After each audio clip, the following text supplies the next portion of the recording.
ടൊവിനോ തോമസ് ചിത്രം അജയന്റെ രണ്ടാം മോഷത്തിന്റെ വ്യാജ പതിപ്പ് പ്രചരിക്കുന്നു. സംവിധായകൻ ജിതിൻ ലാലാണ് വിവരം ഇൻസ്റ്റഗ്രാമിലൂടെ പങ്കുവച്ചത്. സിനിമ ട്രെയിനിലിരുന്ന് മൊബൈലിൽ കാണുന്ന ദൃശ്യം പങ്കുവച്ചായിരുന്നു ജിതിൻ ലാലിന്റെ പോസ്റ്റ്. സെഫുനിസ അലിയാറാണ് വിശദാംശങ്ങളുമായി ചേരുന്നത്. സെഫുനിസ, ഏതായാലും ഏതെങ്കിലും നിയമ നടപടിയിലേക്ക് കടന്നിട്ടുണ്ടോ ചിത്രത്തിന്റെ അണിയറ പ്രവർത്തകരും സംവിധായകനും ഉൾപ്പെടെ? ആര്യ, നിയമ നടപടികളിലേക്ക് ഇന്ന് കടക്കുമെന്നാണ് സിനിമയുടെ നിർമ്മാതാവായ ലിസ്റ്റൻ സ്റ്റീഫൻ ഇന്നലെ തന്നെ പറഞ്ഞത്. ഈ സംവിധായകൻ ജിതിൻ ലാലാണ് ഇന്നലെ സാമൂഹിക മാധ്യമങ്ങളിലൂടെ ഒരു ട്രെയിനിലിരുന്ന് ഒരാൾ ഈ ചിത്രത്തിന്റെ വ്യാജ പതിപ്പ് മൊബൈലിൽ കാണുന്ന ചിത്രം പങ്കുവെച്ചുകൊണ്ട് വളരെ ദുഃഖമുണ്ടും ഹൃദയഭേദകമായ കാഴ്ചയാണ് ഇതെന്ന് പറഞ്ഞുകൊണ്ട് ഇൻസ്റ്റഗ്രാമിൽ പോസ്റ്റ് ഇട്ടത്. അതിനുശേഷം ഇത് ഏറെ പേർ ഏറ്റെടുക്കുകയും ചെയ്തിരുന്നു. അതിനെ തുടർന്നാണ് നിർമ്മാതാവായ ലിസ്റ്റൻ സ്റ്റീഫൻ ഇന്ന് പോലീസിൽ പരാതി നൽകും എന്ന് പറഞ്ഞത്. നേരത്തെ ഈ സിനിമ കഴിഞ്ഞ 12-ാം തീയതിയായിരുന്നു റിലീസ് ചെയ്തത്. 2 ദിവസത്തിന് ശേഷം കോഴിക്കോട് സിനിമയുടെ പ്രൊമോഷൻ പരിപാടികൾക്കായി പോയപ്പോൾ തന്നെ ഈ സിനിമയുടെ വ്യാജ പതിപ്പുകൾ ചില ടെലഗ്രാം പേജുകളിൽ വന്നിട്ടുണ്ട് എന്നുള്ളത് ഈ സംവിധായകന് വിവരം ലഭിച്ചിരുന്നു. സിനിമയുടെ ആന്റി പൈറസി വിഭാഗം അന്വേഷണം നടത്തിയപ്പോൾ തന്നെ ഇതൊരു ഗൂഢാലോചനയുടെ പുറത്താണ് ഇങ്ങനെയൊരു വ്യാജ പതിപ്പ് പുറത്തിറങ്ങിയത് എന്നുള്ളതും അറിഞ്ഞിരുന്നു. പിന്നീട് തെലുങ്ക്, കന്നഡ ഭാഷകളിലുള്ള പതിപ്പുകളെല്ലാം തന്നെ പുറത്തു വരികയും ചെയ്തു. സമീപകാലത്ത് മലയാള സിനിമയിൽ ഇറങ്ങിയതിൽ ഏറ്റവും വലിയൊരു ബജറ്റിലുള്ള ചിത്രം കൂടിയാണ്. 3 കഥാപാത്രമായി ടൊവിനോ തോമസ് എത്തുന്ന ചിത്രമാണ്.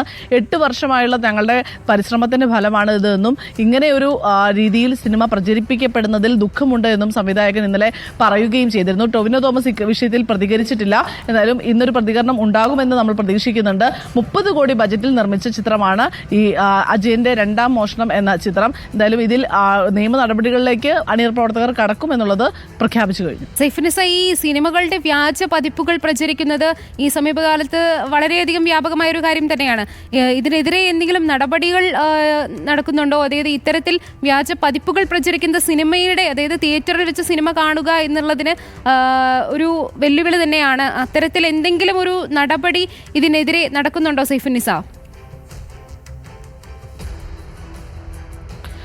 തുളസി, ഈ സിനിമയുടെ വ്യാജ പതിപ്പുകൾ റിലീസ് ചെയ്യുന്നതിൽ ഈ അണിയർ പ്രവർത്തകർ പരാതി നൽകുകയാണെങ്കിൽ ഗൗരവമായ അന്വേഷണം പോലീസിന്റെ ഭാഗത്ത് നിന്ന് ഉണ്ടാകുന്നുണ്ട്. പക്ഷേ ഇത് പലപ്പോഴും വ്യാപകമായി പ്രചരിപ്പിക്കപ്പെടുമ്പോൾ ഇത് എവിടെ അവസാനിപ്പിക്കണം, അതല്ലെങ്കിൽ എവിടെ നിയന്ത്രണം വരുത്തണം എന്നുള്ള കാര്യത്തിൽ പോലീസിന് പോലും ചില ആശങ്കകൾ ഉണ്ട് എന്നുള്ളതാണ് മനസ്സിലാക്കുന്നത്. കാരണം പല രീതിയിൽ പല സൈറ്റുകളിലൂടെയും എല്ലാം തന്നെ ഈ വ്യാജ പതിപ്പുകൾ ഷെയർ ചെയ്ത് പോവുകയാണ്. നിലവിൽ എത്ര സ്ഥലങ്ങളിൽ ഷെയർ ചെയ്തിട്ടുണ്ട് എന്നുള്ളത് അന്വേഷിക്കണം.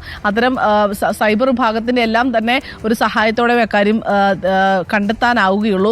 നേരത്തെ പ്രേമം സിനിമ ഈ രീതിയിൽ വ്യാജ പതിപ്പുകൾ ഇറങ്ങിയപ്പോൾ സിനിമയുടെ സംഘടനകളെല്ലാം തന്നെ ഒത്തുചേർന്ന് ഇങ്ങനെ വ്യാജ പതിപ്പുകൾ ഇറങ്ങുന്നതിൽ ശക്തമായ നിയമ നടപടികൾ വേണമെന്ന് ആവശ്യപ്പെടുകയും അതേ തുടർന്ന് ഈ വ്യാജ പതിപ്പുകൾ റിലീസ് ചെയ്യുന്ന ഗ്രൂപ്പുകൾക്കെതിരെ നടപടി സ്വീകരിക്കാനും പോലീസ് തുടങ്ങിയിരുന്നു. പക്ഷേ പിന്നീട് അത് ഒന്ന് നിലയ്ക്കുകയും ചെയ്തു. എന്തായാലും നിലവിൽ ഇപ്പോൾ ഈ അണിയർ പ്രവർത്തകർ നിയമ നടപടിയുമായി മുന്നോട്ട് പോവുകയാണ് എങ്കിൽ ശക്തമായ അന്വേഷണം തന്നെ നടത്തേണ്ടി വരും. കാരണം വലിയ ബജറ്റിൽ ഇറങ്ങിയിരിക്കുന്ന ഒരു സിനിമയാണ്, നല്ല രീതിയിലുള്ള റിവ്യൂ കിട്ടിക്കൊണ്ടിരിക്കുന്ന സിനിമയാണ്. അതുകൊണ്ട് തന്നെ ഈ സിനിമയുടെ വ്യാജ പതിപ്പ് ഇറങ്ങിയാൽ അത് അണിയർ പ്രവർത്തകരെ വലിയ രീതിയിൽ ദോഷകരമായി ബാധിക്കുകയും ചെയ്യും. കാരണം ഇത്ര കോടി ബജറ്റിൽ നിർമ്മിച്ച ഒരു സിനിമയുടെ മുടക്കുമുതലൊക്കെ തിരിച്ചു കിട്ടേണ്ടതുണ്ട്. ഈ രീതിയിൽ വ്യാജ പതിപ്പുകൾ മൊബൈലുകളിലേക്കൊക്കെ എത്തിക്കഴിഞ്ഞാൽ ആളുകൾ തിയേറ്ററിലേക്ക് എത്തുകയില്ല. അതുകൊണ്ട് തന്നെ ശക്തമായ നിയമ നടപടി അണിയർ പ്രവർത്തകർ സ്വീകരിക്കുമെന്ന് നേരത്തെ തന്നെ അറിയിച്ചിട്ടുണ്ട്. അപ്പോൾ ഇന്നവർ പരാതി നൽകുകയാണെങ്കിൽ കേസന്വേഷണവും വ്യാപകമാക്കും. ഓക്കെ, സെഫുനിസ അലിയാറാണ് വിശദാംശങ്ങൾ നൽകിയത്.